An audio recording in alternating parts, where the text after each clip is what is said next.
All right, welcome everybody. This is our inaugural Chicago Booth Women's Network Leadership Summit.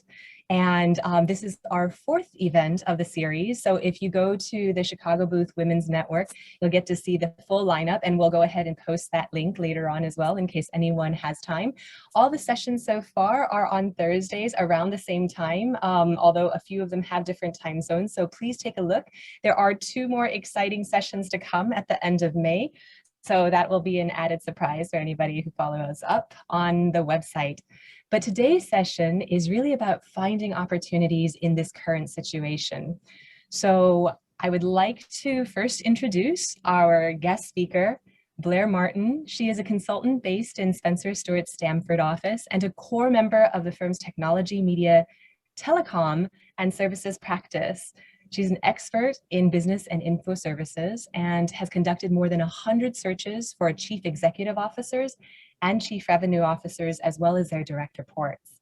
Prior to joining Spencer Stuart, Blair has worked 15 years in banking, real estate, and professional services, and most recently was the Director of Investments and Capital Markets at Car America Realty Corporation. So as you can see, Blair has a long history of being an expert in the industry before she went ahead and decided to pivot her career. So she'll get to tell us a little bit about her pivot and how she was able to manage that and juggling a family as well. Now, Ekta, our city ambassador, the CWBN city ambassador for Kuwait, is also going to be on. So she will be moderating this session. Ekta is also on the board of the Chicago Booth Alumni Club, UAE. She currently manages a multi-million-dollar global asset portfolio focused on tech investments. Ekta's work spans across US, India, and Middle East. And in her, we'll call it spare time, Ekta is a social media influencer, and she really enjoys spreading mindfulness across the globe. So with that, I will pass it off to Ekta and Blair.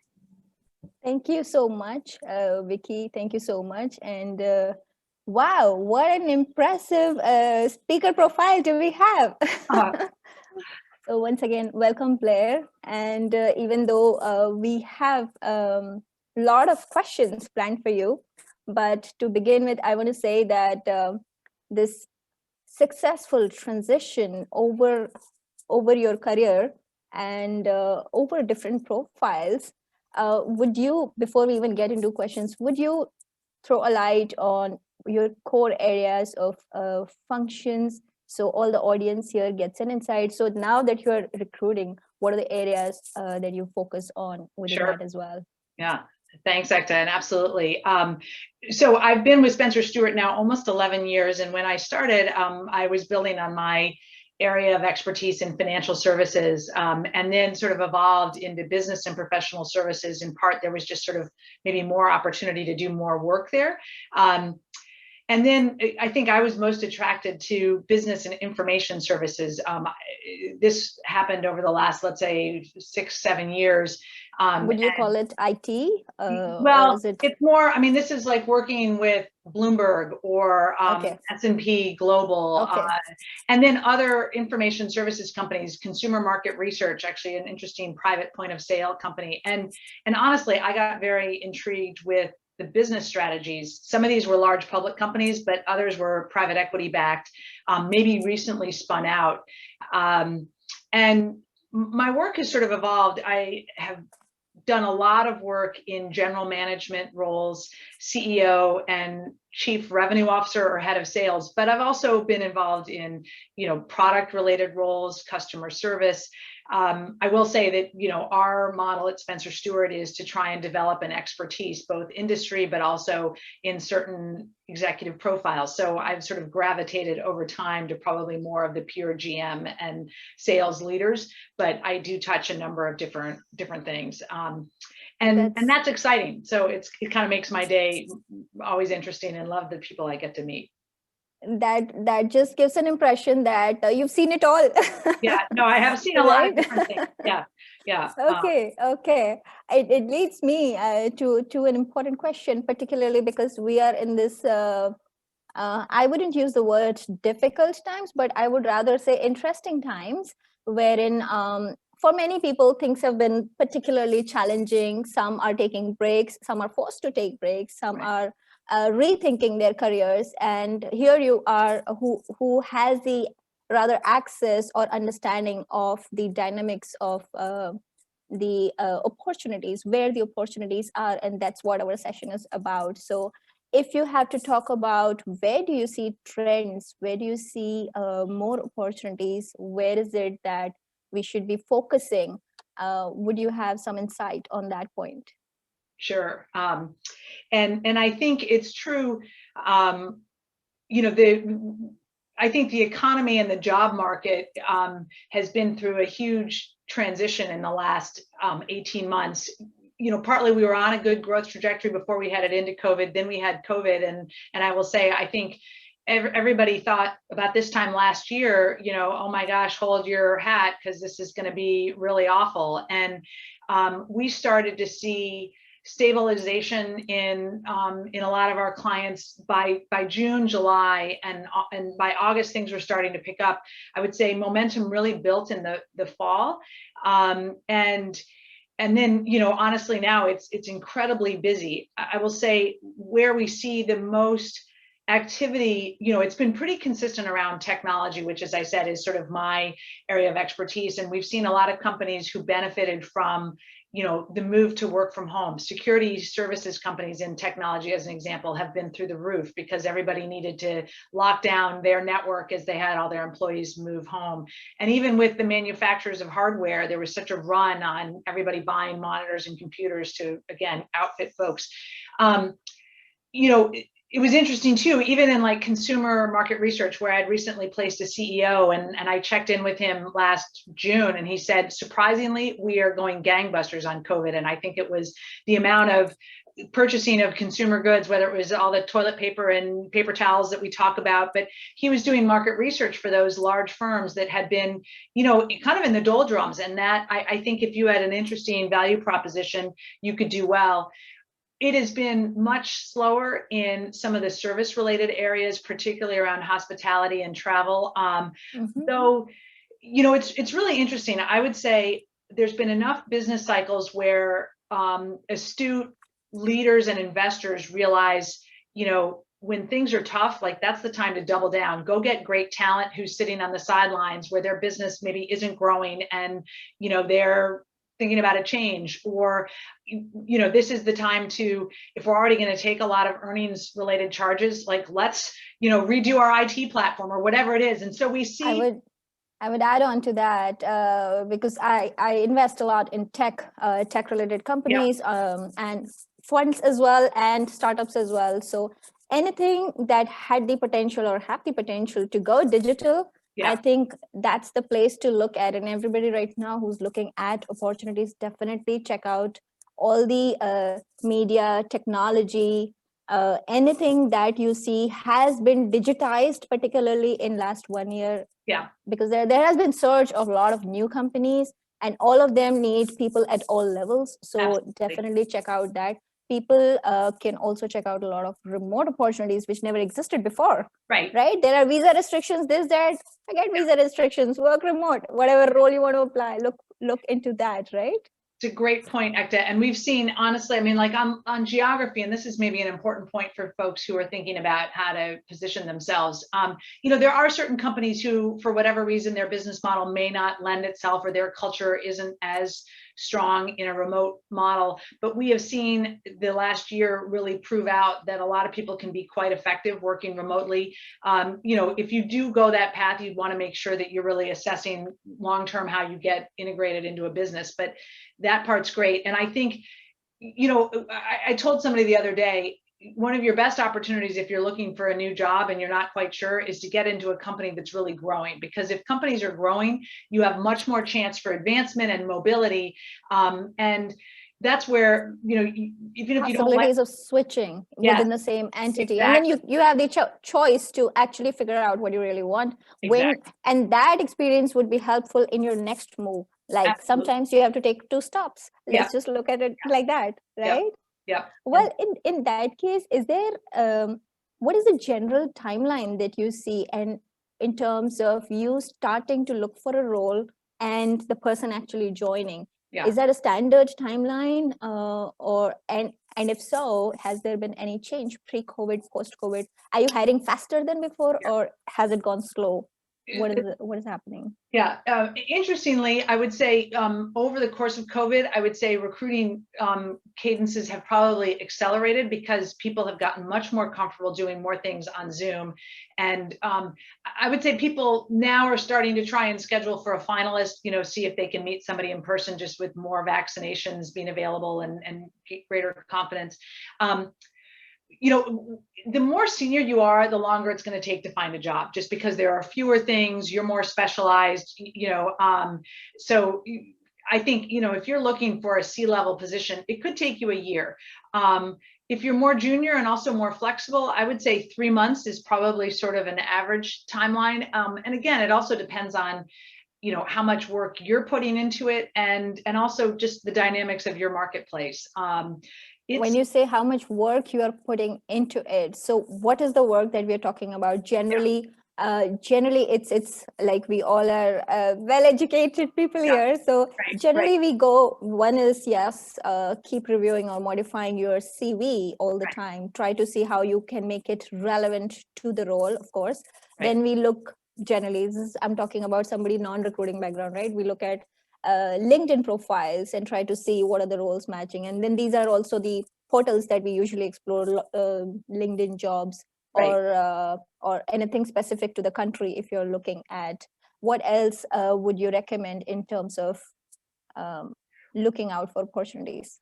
Yeah, well, I mean, some of the most probably valuable work in finding a job, I think, is the networking. It's how many phone calls and notes are you sending out? And hopefully, I actually coach some college age kids in job search strategies, and it's a lot about trying to encourage them. When you're networking, you're less likely to be specifically talking to somebody who has an open position. They might have one, but it's more learning as much as you can and asking them, who else do you know in this field? And the objective is always to try and get 1 or 2 more names, so that you're building out more of a web of people, and then checking back with those folks, 2 weeks or a month later, to sort of give them an update on what you've learned. Maybe you've sharpened your focus a little bit more. Maybe you learned about a company that you didn't know about, and maybe you saw that they're connected to somebody who works there on LinkedIn, or whatever the sort of new update is that gives you an excuse to reach out to somebody. That, in recruiting, we talk about a lot of it is probabilities. We all know from Booth, you got to do the math. You have to make a certain number of phone calls or have enough conversations to put yourself in the flow. I also am a big believer that the more educated and the more thinking you've done about something, the more articulate you're going to be in interviews, the more sort of compelling you'll be, and really kind of leaning into the role and the opportunity. You know exactly what you want to reply to any question, because you know it, rather than doing the thinking. So the idea is, do the thinking before the interview. Yeah. During the interview, you got to be prepared. Done with your thinking, you know what to answer. And that's where it almost, if you've really done your homework, the interview's not, there's always maybe a few challenging questions, but you're leaning into that because you want this. There's no second doubt about the culture of the company or the kind of role. You know that you're capable. One maybe caveat that I've really learned and seen play out for women in particular is that I would say women tend to want to assure themselves that they know how to do everything that's listed on that job description, that they've done it before. And I will tell you that you don't have to be perfect at that. Like, sometimes it's selling yourself a little bit over your skis, like that, you can do some things that maybe you didn't do all of that. But, statistics show that generally men are like, oh yeah, I can do that. And I think women tend to be slightly more cautious to want to know that they've done it. And you don't have to know that. So don't sell yourself short. I'm sorry.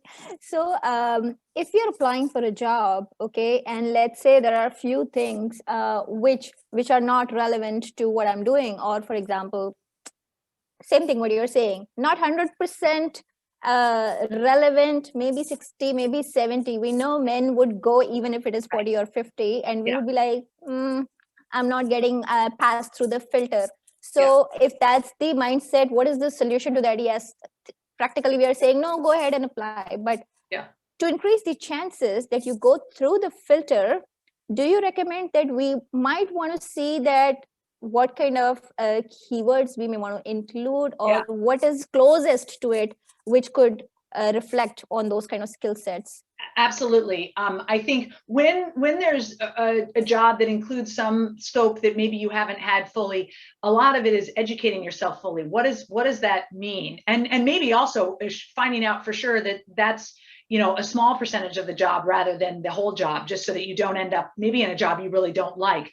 But, you know, one of the things, this is where the networking helps, is to talk to somebody who maybe knows more about that, so that you can really understand, you know, what does that mean? How would I do it? And then you can process that to think, where have I done some of those things in a prior role? So that, you know, and I really coach executives before they go through interviews around, you know, you may not have had exactly the same experience, but look for parallels, because, you know, we have clients where you're not going to find everybody who has everything. So sometimes you have to accept a slightly different profile, but what you're trying to test is, do they have enough similarities? So do you come across a situation wherein you're asked to produce unicorns, like find me a candidate who is like super duper awesome in A, B, C, everything, and you're like, excuse me?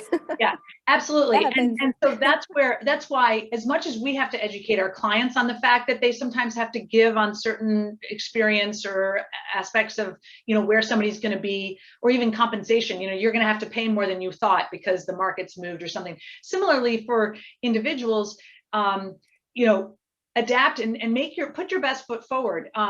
You know, and you may not get the job, but the more educated you are about, you know, how you fit, and maybe if there's a gap in your experience, you know, how can you overcome it? And even being self-aware enough to acknowledge there is a gap also makes you more impressive to an interviewer, just because you at least know that would be hard or different. So I would say, like, especially for women, I've seen that we are very, very mindful of the gaps, and we spend more energy in wanting to first not have the gap, and if we have, rather stressing too much about it. So do you also think that, fine, this has happened, but even if that happens, being able to articulate that is rather more important?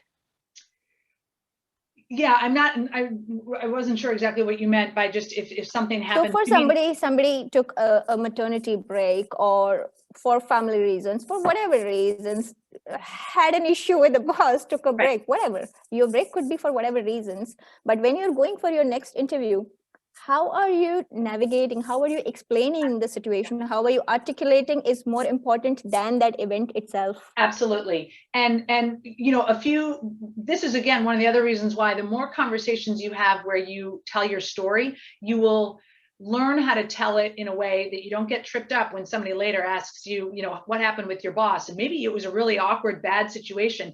You never want to throw your former boss under the bus, or, you know, like it looks bad for you if nothing else. So you want to, even if it was terrible, you know, and the other thing is it'll come back on you on judgment sometimes. And so you want to be as thoughtful around how you needed to make some choices for whatever reason that worked for you.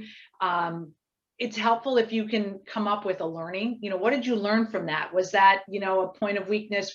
Did you realize that, you know, you had a personal issue that maybe took up more time and you needed to take a break, whatever it is. I don't think you have to make excuses for yourself, but I think it's helpful if you can acknowledge, you know, I did take time off.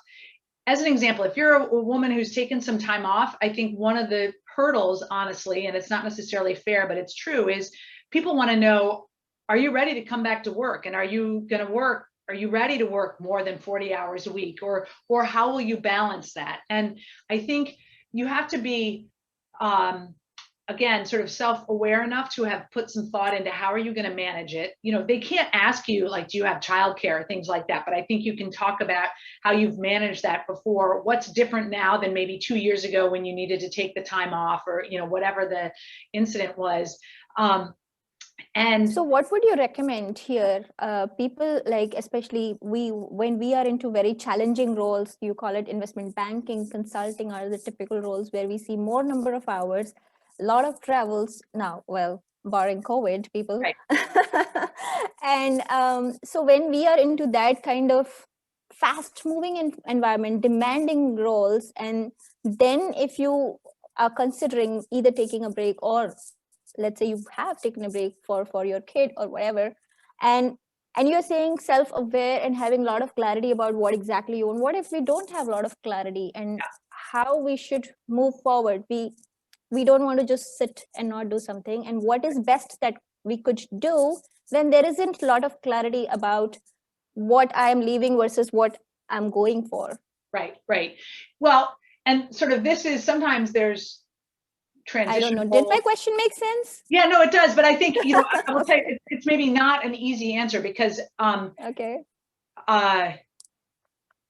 This, I talk to a lot of people. I used to recruit people out of consulting firms, and a lot of people, they're desperate to get off the road, because the long-term career path is more of the same, and it really doesn't change.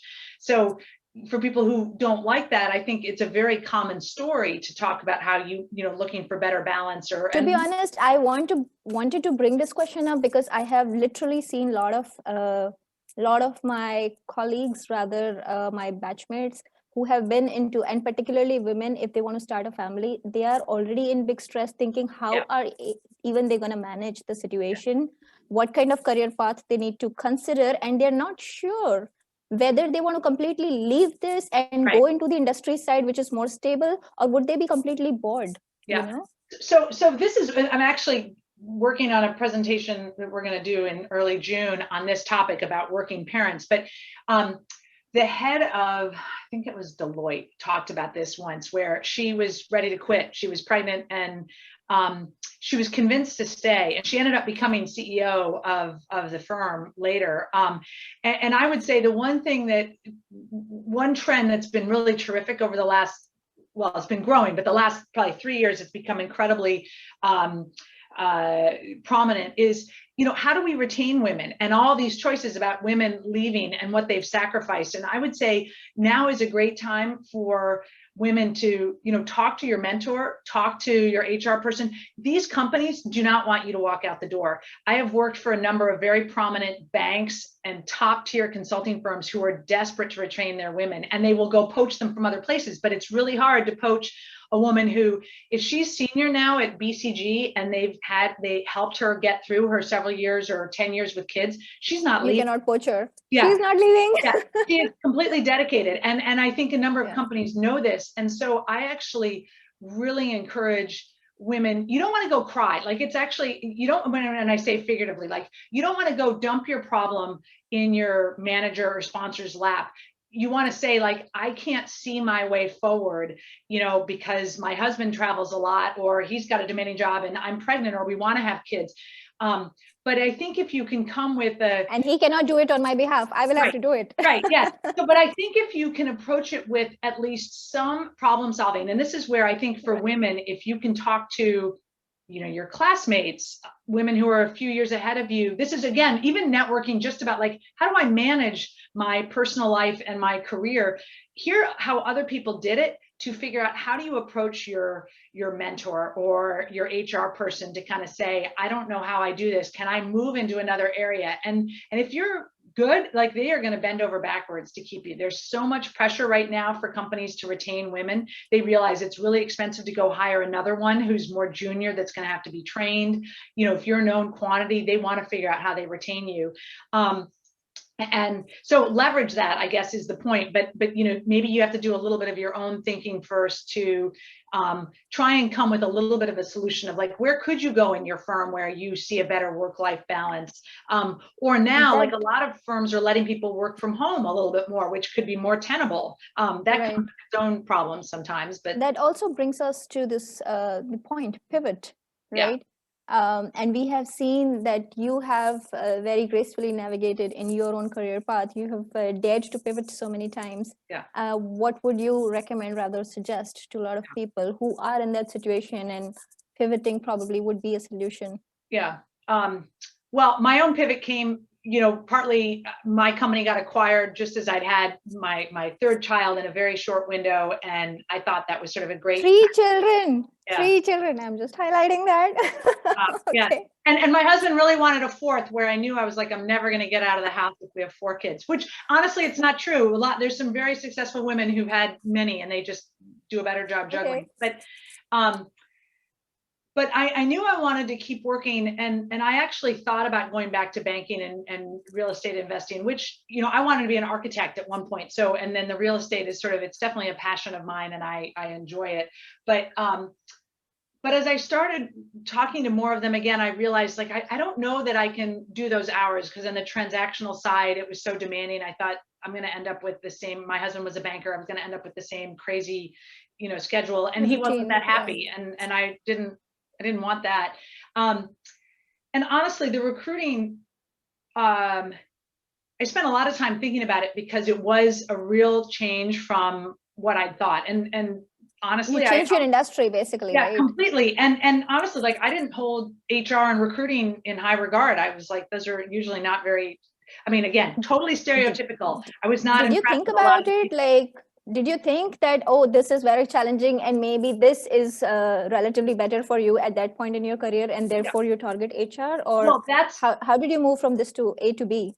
Well, yeah, I mean, partly it was through networking. I thought I befriended somebody at Spencer Stuart who I thought was going to help me get a real estate job. And through her, I started to learn about Spencer Stuart. So almost any conversation can be interesting. And that's where, if you learn what other interesting, smart women are doing, or people in general, it doesn't have to be a woman, but, you know, asking questions about what people do, and you know, can open up your eyes. And so you never know where you might get an interesting nugget or a lead.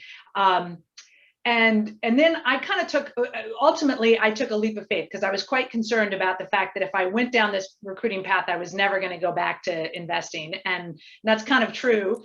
But I realized some of what long-term was important to me was that this job, while it's busy hours, there's much greater opportunity for me to be at home, to do some of my work at night, or to interact with my kids. In the early years, I had a lot of flexibility to, like, race home to meet the bus, or to go to a show, or, you know, whatever things I needed to do that I knew wasn't going to happen if I was in New York City and, you know, trying to close a deal. And those things to me mattered more in the long run, because I thought, I don't want to have a job that I want to quit in 5 years. And that's part of it. You know, you really see, when I look at people's careers and who's progressed, one of the things that really hurts is you don't want to make too many job changes where, you know, you're only in a job for a few years and then you move to another lateral position, you know, like you're not advancing, and you'll feel frustrated. So I personally have sort of this view around trying to find roles that are sustainable and energy giving. And if, you know, for me, recruiting was something where I get a lot of energy from talking to other people. And, like, to me, that was sustainable. Even if, you know, my second job was to come home and help with papers until 11 o'clock at night, you know, I still liked enough of what I was doing that, you know, you could do that. Keep going.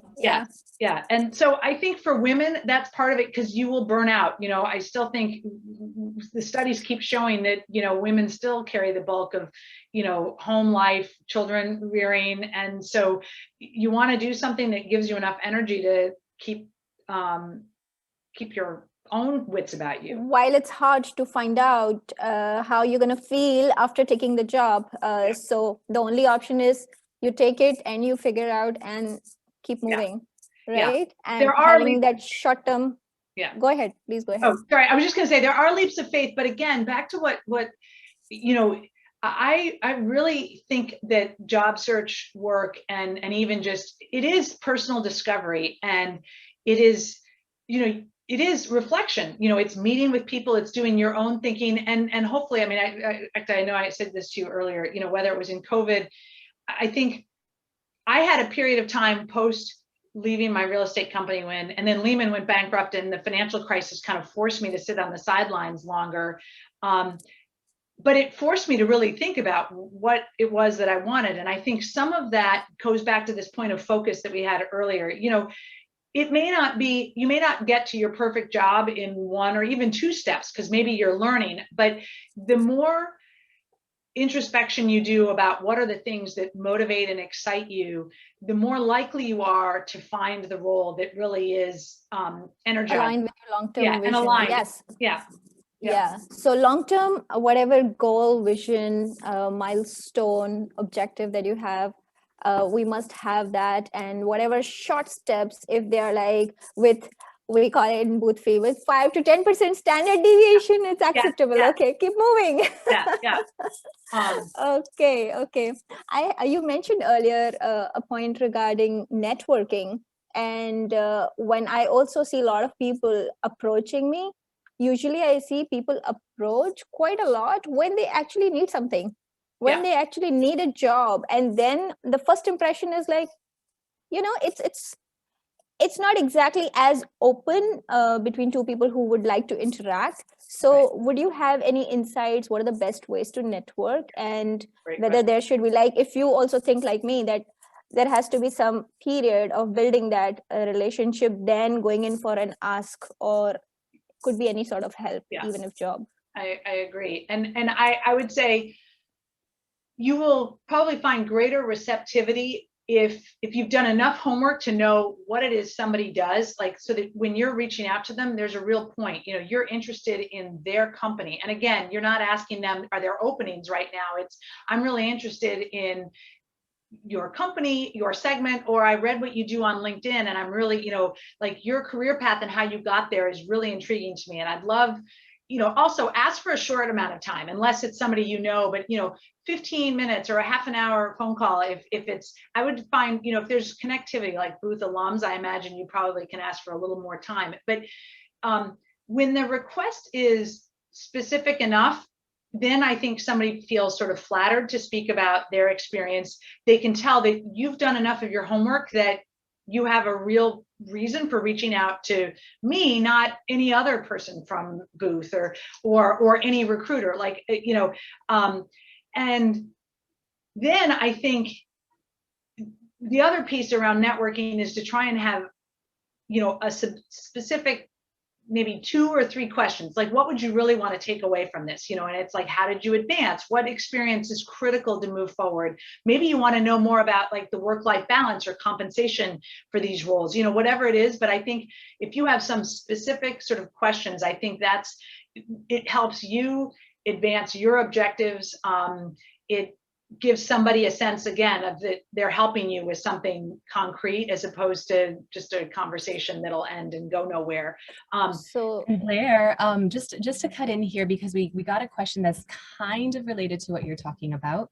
Sure. And so specifically about talking to different folks, would you be able to describe a little bit what the motivations for an executive recruiter like yourself would be that might be a little bit different as people are talking to folks maybe that are just in their network, not necessarily an executive recruiter? Yeah. You mean motivations for me to network with somebody, or? Yes. Yeah. So as they're thinking about reaching out and talking to you, would that conversation be very different? And if so, how? Right. So first of all, I really enjoy trying to help people. I spent, in my own work, devoted a lot of time and energy to trying to figure out what I wanted to do several times. I was an art history major in college, and to get a job in banking, there was no easy recruiting. And I did tons of networking before I managed to get my job. No wonder you become an expert recruiter after all that. Well, that's part of it, is that I think, in a way, finding jobs was so important to me, and I really wanted to work. So I am usually pretty happy to try and talk to people, and at a minimum, try and demystify where an executive recruiter fits into a job search.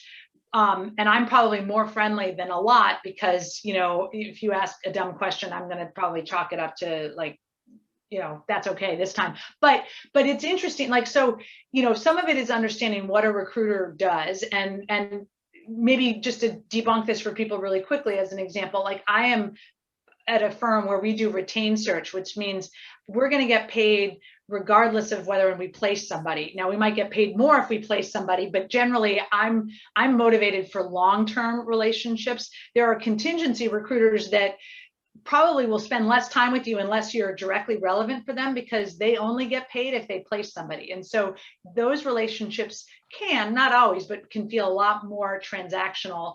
And people are really, it's almost like speed dating, because they're just trying to figure out if you fit a current project they're working on. Whereas I'm willing to talk to people sometimes where I don't have anything for you, and I might never have anything for you, but it's interesting for me. But so to network with me, you know, some of it is if you find out you can go to the websites of various recruiters and find out, you know, what industries do they cover, and what functions maybe do they cover. So, you know, I could talk to anybody, but I'm less likely to have a head of product role at a tech company because I have some colleagues who do that, as an example. I don't recruit engineers, so I'm not going to know that. I have done 1 or 2 CFO searches, but we have a whole practice that does financial officer work, as an example. So, you know, if you read our website and find out who's doing some of the work in the area that's relevant, like that might be the person you want to network with. Recruiters are really busy though, so that, you know, they might not take your call unless you've got an introduction or an in. So I would add to all that Blair mentioned about networking. The bottom line is, please do your homework before you reach out. Yeah, okay? yes, exactly.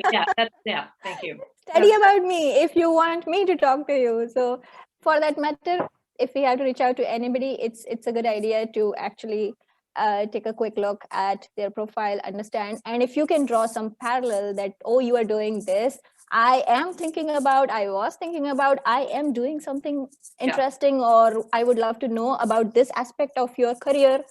Very nice. So drawing parallel helps, right? Yeah, absolutely. And maybe just one last thing to add, even if I've told a few people this, you know, coming to tell somebody, well, I just want to do, you know, anything in this space, is actually, you think you're sounding very flexible and open. It's actually much harder for somebody to help you because they're like, well, that's great, I don't have anything, you know, or I don't know anything, you know, that's so general. So actually you will be better off to be more specific. And then if you find out, well, they don't know much in that space, ask a few good questions about what do they do so that you can still make it productive. And maybe they do something that wasn't as big a priority for you, but since that's who you're talking to, you know, ask some good questions and maybe you'll enlighten yourself and realize that's an area of interest. But you know, the more, go in with like 3 ideas of what you're looking for in terms of, you know, especially with the recruiter, like, here are the 3 things that I'm interested in doing. And if they have none of those, you know, you can change the conversation a little bit, but that helps them think about you with certain, you know, roles in mind. Wow, that's amazing. I would encourage all the people here, if you have any questions, please do drop in the comments, and we will have the opportunity to cover those questions in the last 15 minutes. Yeah. Okay. There is one more question that I have gotten, and so the question is, you know, as you're forming this relationship with recruiters, how long does that typically take before a recruiter really gets to know you and has a good sense of where to fit you and everything? So, you know, typically I'll set up a call with somebody for half an hour, and it's somebody, you know, that I don't know, and I'll try to understand sort of the arc of their career, what's their path up. And usually when we talk about path up, it's sort of like, functionally, what have you been doing? What's been your scope of responsibility? Where, you know, sometimes people talk about, you know, what's your spike?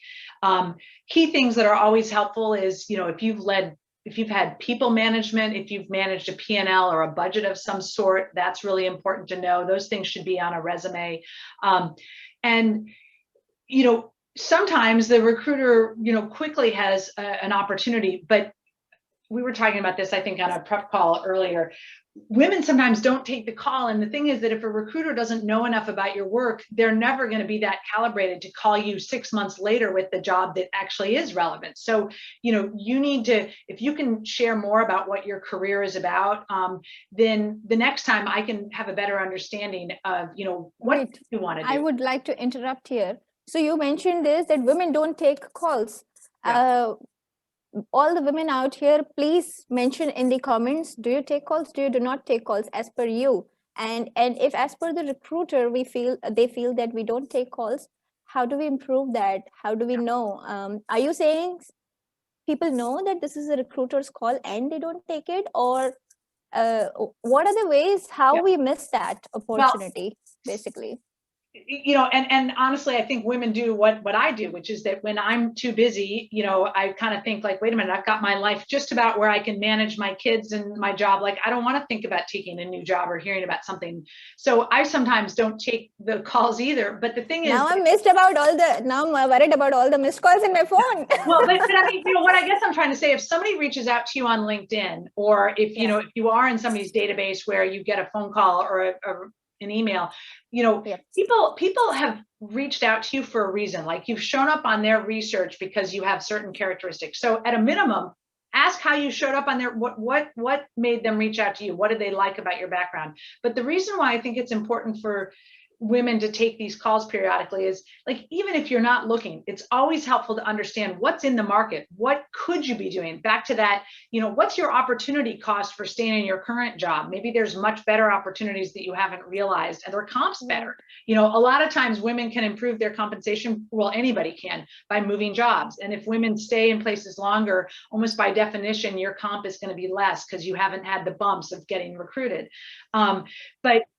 But the other is, at a minimum, it helps you to understand. I sometimes really encourage people who really aren't interested in taking a role. I'm like, go talk to this person. It's somebody else in your industry. Like, you can learn about their company. You can hear a little bit about where they think they're growing. Even if you have no intention, it could be a networking relationship for a few years from now. I don't want to waste somebody's time, but I think, an introductory, exploratory conversation really can't hurt. And if you do take the call from the recruiter, it helps them, again, to know, what are you looking for? And with a lot of senior people, a lot of times I'm like, at a minimum, help us to understand you better for a board opportunity in 2 more years, or, whatever. And that's a great segue. But Blair, along with that, the helping people understand, or helping recruiters understand what it is you're looking for, especially in the senior position, you mentioned before specificity in that. So how deep, do you want to give them 10,000 foot is obviously too high, but is it 1,000 foot? Is it, how do you distinguish? Well, usually, things that I appreciate hearing from somebody is, they'll say, I'm looking for a sales role, and I've been head of Americas, and now I really want chief revenue, or I want more international experience, or I'm working for a company with $100 million in revenue, and I'm really looking for something bigger, or I'm looking for something smaller because I love that growth phase. I want a turnaround, or I'm tired of turnarounds. And, some of it is, though, this is, again, limitations of recruiters, is because we work for our clients, the companies, trying to fill a position. I may have less flexibility in trying to bring you to a client because they want turnaround expertise and you don't have any, or, they want growth and you want growth, but you don't have a lot of growth. So it's harder for me to present you, I can do it once, but if my client says, no, thanks, I can't do that. So sometimes when you're trying to do a pivot, sometimes it's harder to use recruiters if you're really trying to pivot a little bit out of something where you've got a lot of expertise, because the recruiter is paid to bring people to the table who have already sort of been there, done that. Unless you're in a really new area, like digital transformation a few years ago, there just weren't enough people who'd done it. So there were lots of opportunities to pull people over who had various bits of the experience and maybe hadn't run a full-fledged digital transformation. But so what I mean by specificity is, you can talk in general terms about, what kind of role, but certain attributes of what you either want to go back and do again, or maybe where you want to learn and push yourself by moving into a newer arena, and usually help the recruiter to see why that's possible. If you want international, you can talk about how you had some international earlier in your career, you're willing to move, whatever it is. Back to, if there's a perceived gap, maybe try and call out how you think you bridge it, why you'd be relevant. Great, thank you for that. We have another question coming in, and you just read it really quickly. With COVID restrictions, how do you recommend, getting that same understanding that you would get from an in-person interview? So things about company culture, things about how people interact. Is there a fit? It's a lot easier to suss that out when you're in person. Now we're all behind Zoom screens, and nobody really gets that kind of personal attention. So how do you tell?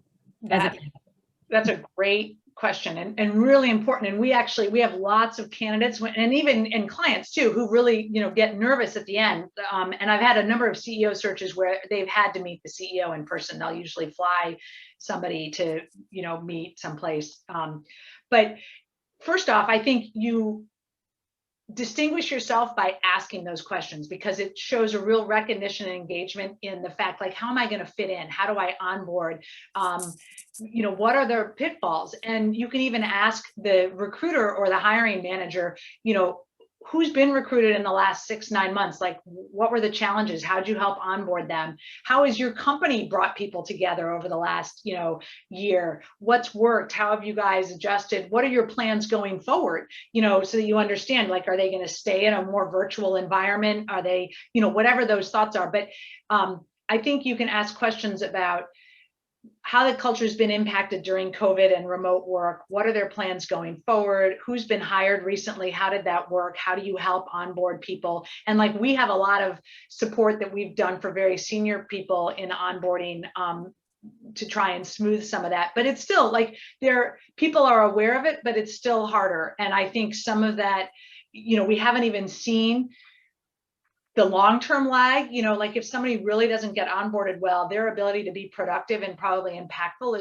is less. And so, you know, how does that play out over, you know, 2 years or 3 years at a company where you realize, like, they didn't hit their targets because they couldn't get up the curve fast enough? You know, that may be true for certain people. And you also need to think about your personality. If everything's going to be virtual for the first, you know, 6 months, like, how do I do that? What would I need? And so some of those questions become questions to really ask when you're really the finalist and you know you're getting the offer, and I think you will again distinguish yourself by being aware enough about what could be hard.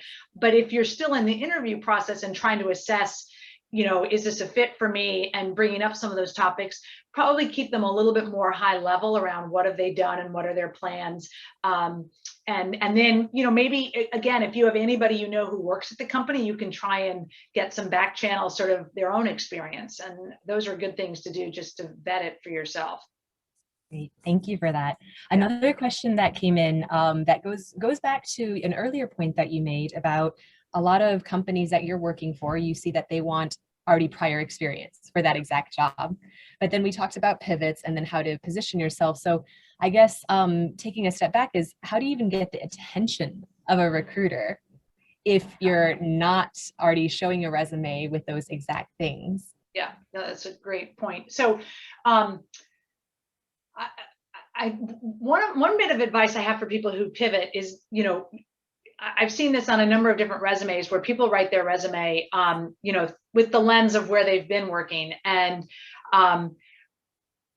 you ought to go study the backgrounds of the people that have the role you want and try and figure out, like, how do they describe their work? What are the skills? What do they do? And then try and figure out what in your experience could you highlight on your resume that starts to look like that? You know, position yourself differently. And you know, it's a lot of this I've really learned, it's marketing yourself. So I left banking and I went to architecture for a little while. And I ran the marketing department of an architectural firm because it was the only business related aspect that I could do. And this is pre-business school, when I was trying to decide if I wanted to go to architectural school, but I didn't want to make the investment. And I'm very glad I didn't, you know, because I didn't ultimately go that way. But I really tried to figure out, like, what happens in an architectural firm that I could do without getting paid nothing, because I didn't want to start as like a drafts person or, you know, a whatever. And, you know, so I had to do my research and then figure out what is relevant within banking around clients or math and running a process that's similar to the marketing department.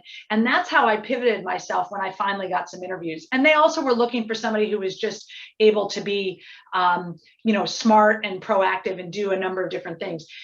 Now, I was really junior at that point, but I think the rule still applies that if you can find out, you know, what do I need to do in this role and what are my gaps? The other thing is, so it's important, you want to respect the recruiter relationship, but you can always apply to a company directly. And you can also network your way in. And that's why the networking aspect, especially if you're going to pivot, is probably more important than recruiters, because recruiters, as I said, kind of get stuck. I'm going to mandate. Yeah, like I'm going to get my client's going to be mad at me if I show them too many creative ideas that it's like they could do the job, but they're like, we don't want to speculate. Like, first of all, they're paying me a lot of money to turn up good people. So they don't want to like could do this, because they can go find that person themselves. So if you're really going to pivot, it's probably a lot more networking than through a recruiter. but, you know, you can still use recruiters, and maybe that's also, you know, your quote BATNA. I don't even know if you guys read those books about, you know, what's your best negotiation. We learned it at Booth. Yeah. So it's like, you know, maybe my fallback is what job am I, you know, could I take through a recruiter if I can't get the job I want? But I think it's trying to, you don't want to be a chameleon completely, but it's like try to position yourself as best you can into the role that you're looking for. You know, learn the jargon, understand how to position yourself and draw the parallels to whatever that universe is. Sometimes it's maybe you need to volunteer in that space, you know, participate in industry panels, or, you know, or I mean, attend conferences or whatever it is, read some of the trade information, or but it's really educating yourself so that, again, you're that much more informed. And believe me, when I was trying to go to architecture, like I talked to architects across all sorts of fields and other things to try and understand enough about what that would be like. And that's the kind of work I suggest. It's a lot of legwork, but it also, like, I loved it because I was interested in architects and met some really cool people. So it's kind of, try to think of it as fun, even though it can well, sometimes it can be a lot of work, but definitely if in the end you land the right position for yourself, it is fun.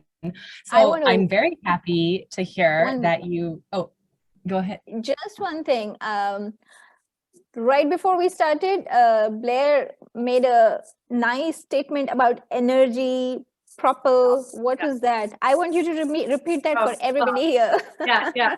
So I actually think, this is true for everybody. Maybe, again, you need to leverage what we can for women. And I almost think sometimes we're sort of expected, maybe, again, I'm painting with a broad brush around stereotypes, but sometimes women are maybe seen to be more emotive. And I think we can maybe leverage that just around finding something that you're really passionate about. And for me, that ultimately was recruiting. I felt like this was a sustainable role and something that actually energized me as opposed to depleted me. And, you know, when you find those things, and it took a lot of time and like courage too, like a lot of people thought I was crazy. They're like, why are you doing this? You should go back to banking, or, you know, whatever, and you could make a lot more money more quickly. But I thought, you know, this is what I'm excited about. And that leaning in, it has almost propelled me forward. And there have definitely been hurdles, both on the personal front and sometimes professionally, to break through different points, to prove myself. And I would say that because it comes from my internal energy, like I am motivated in a way that I think has sustained me through those things. And that will continue to pay dividends, I think. And hopefully we all get to that point where you're not working against yourself in your job. It's actually, you know, it's something that, again, does energize you. You're all happy, basically. You're happy doing I am what happy. you are. Yeah. Even happiness, though, go after happiness. Yeah. And I work, but it's really funny. They always say about happiness, like happiness isn't like, my life's not easy. I work long hours sometimes. I still make tough decisions about, you know, I'm working sometimes on vacation because I got to take a phone call. But overall, I really love what I do. I like the people I work with. I like the candidates I develop, my clients. And it's really been positive for my kids, you know, to see mom's got something cool. That I have 2 girls and then a boy, and they've been very excited for how this works. Yeah. Beautiful. That's nice. Blair, I know we're running short on time, but we do have at least one more question that we would like to get asked. And it's funny that you talked about BATNA because someone brought up a question about negotiations. Yeah. So in the conversations, especially salary negotiation, do you recommend that they stick with kind of negotiating bonus and benefits versus negotiating that base salary, or the proportion of base versus bonus? Yeah. So we all know your base salary is what triggers everything else. You know, it's what sets your bonus, you know, your long-term incentive and everything. So whatever you can do on your base is going to have long-term impact. For that very reason, a lot of companies push back on it, but, you know, it behooves you to talk about it. And this, again, is why the networking aspect is so important, because the more prepared you are by knowing what market is, the more confident you'll be about asking for what you think you're worth. If you're not educated, you know, you're going to accept something that's off market, and, you know, you almost by definition look a little less sophisticated. So understanding what the job pays, understanding what you could get at a competitor is important. Companies now, at least in certain industries, certain geographies, and pretty much across the US, are not allowed to ask you. You can volunteer what you make. And a lot of times when you get to real negotiations, they're going to try and ask you to substantiate on some level. It's illegal because you're not supposed to get stuck into the rut of, you know, whatever you made back when you first got out of college lives with you for the rest of your life. You know, that they're trying to do away with that. But try to work on your base and try and substantiate it. And if it's not just because, you know, you made 300,000 in your last job, so you want 325 now, it's more that, you know, it's a job that should be 325, go for 325.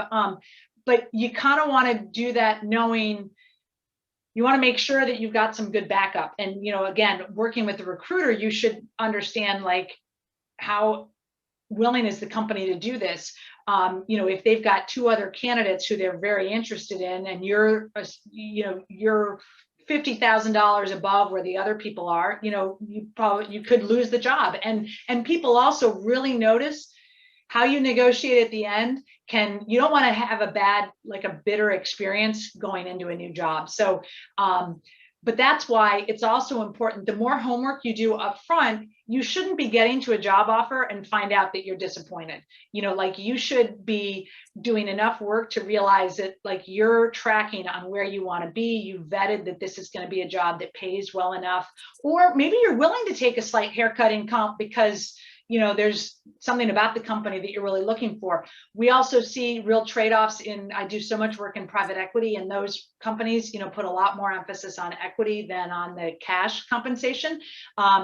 But then you should do your homework to find out, like, what kind of equity should you be getting? Because again, they will take advantage of you, and private equity is always trying to lowball. So, you know, you need to sound smart about what's market. And again, I think women, it is long been taboo. And I have to say, I always scratch my head a little bit, again, back to my husband in banking. The guys all talked about what they made, at least in, you know, order of magnitude. And I would say women, I don't know, didn't talk about it, maybe because I don't know why, but anyway, find a few people where you can really talk about what people make, because it's important, like, you know. Yep. Thank you so much. And with that, we are at the end of our hour. Thank you so much, Blair, for all of the wonderful information. And Ekta, thank you so much for moderating the session. Very much appreciate it. For everyone else, we hope that the session has been an interesting learning opportunity. And please do check out the Booth Women's Network website for the rest of the Leadership Series Summit. We have another 4 to 6 events. A couple more will show up on our website at the end of May, and we hope to see you soon. Thank you. You could follow us on LinkedIn and Facebook as well, Chicago Booth Women Network. Yeah. Thank you. Thank you, Ekta and Vicky. This was great. Thank you so much, Blair. Thank you, Vicky. Thank you, everybody. See you soon again in the next session. Bye-bye. Bye. Bye.